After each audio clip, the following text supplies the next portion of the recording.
Mike Shoesmith, so I understand that there is a Yahoo News reporter who has recently come out of the closet, so to speak. Tell us about it. Yeah, she's come out of the closet and taken a lot of heat for it. This Virginia Heffernan, Yahoo News columnist, a technology columnist.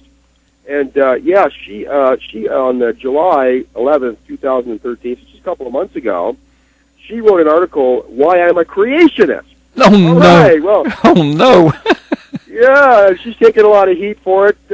She's been denied work now. She's being blacklisted all over the Internet. Surprised she's even still on Yahoo News, to be honest with you. But I don't know. She's a brave young lady. She's taken one for the team here. She's come out and said, look, there is just not enough evidence for me to believe in evolution. And she gives an example here of the teaching that, we were just talking about women, and she says, here's an example that really speaks to her.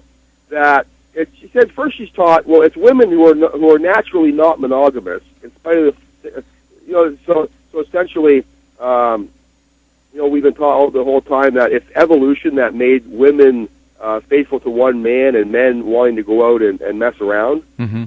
Because men want to spread their seed around and women want the security, and that's an evolutionary thing, Mm-hmm. And then she's an insider in the news world there, and she says now the news articles are coming out that it's women who are naturally not monogamous, and men are naturally monogamous. And she's saying, look, can we not make up our minds here? The same people who are telling us that we're animals are telling us two completely opposite things, right? They just don't know themselves, she said. And when they see mysteries, what they should be seeing is God. That's what she's saying. Mm-hmm. And now the reason I want to bring this up is because she was interviewed on a show called Q on CBC Radio yesterday. And this is very hostile territory for creationists. So I have to say kudos to Jian Ghomeshi of CBC for even taking it on. Because he's a flaming liberal, and I have spent a lot of time wishing and hoping that they would get more creationists and people with a conservative viewpoint on CBC, and he did it this time. I'll give him credit where credit is due. So well done there, although it didn't seem to be a very friendly interview. But I suspect that she felt nervous, and I don't feel like she handled the answers very well when she said, She sort of agreed that there is a difference between being a creationist and being a scientist. Well, you know what? No. I want to say what I'm about to say in no uncertain terms. I want to make sure that people hear what I'm saying very clearly. If you are not a creationist, and yet you claim to be a scientist, you are like a kite floating around which has lost its mooring to the earth.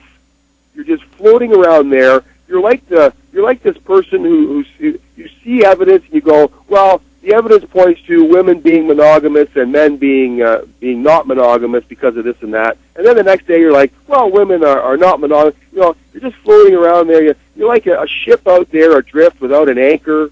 You have nothing to tie you down to the source. Right. And the source is God. Right. And when you have God as your anchor, right, the anchor will hold, right, and all of the science, everything that you see around you, will make perfect sense.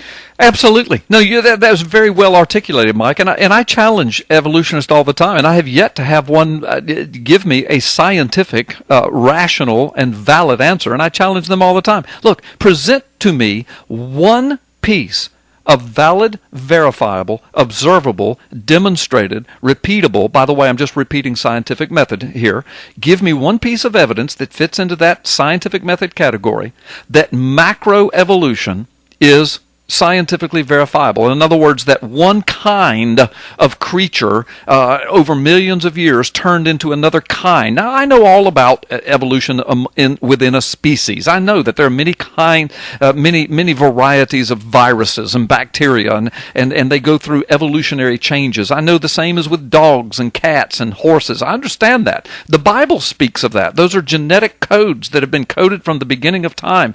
But there is not one piece of scientific evidence anywhere that A sponge became a worm, became a fish, became an amphibian, became a reptile, became a mammal, became a primate, became a common ancestor, became a man. And that's what every evolution textbook states as fact, but there's not one iota of scientific evidence to verify that is how we got here. Am I right, Mike, or am I off base? Well, you're absolutely right, and yet, as Ray Comfort showed in his new movie, Evolution versus God, that is the exact evidence they give. Ray goes around asking, okay, give me one example of one kind of animal becoming another kind of animal. They say, well,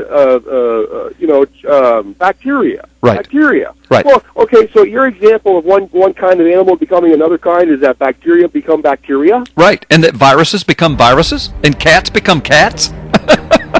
Oh, it's insanity. It is insanity. Mike, we're out of time. Good gracious. Well, I can't wait till you're on next week, Mike.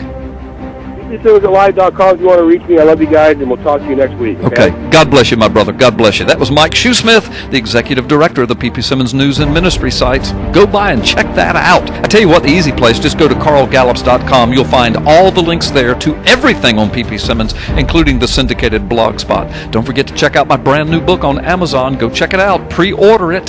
The Rabbi Who Found Messiah. Folks, this book and this movie destined for some amazing things. Get your copy quickly. We'll be right back after this brief time out. Dr. Grace.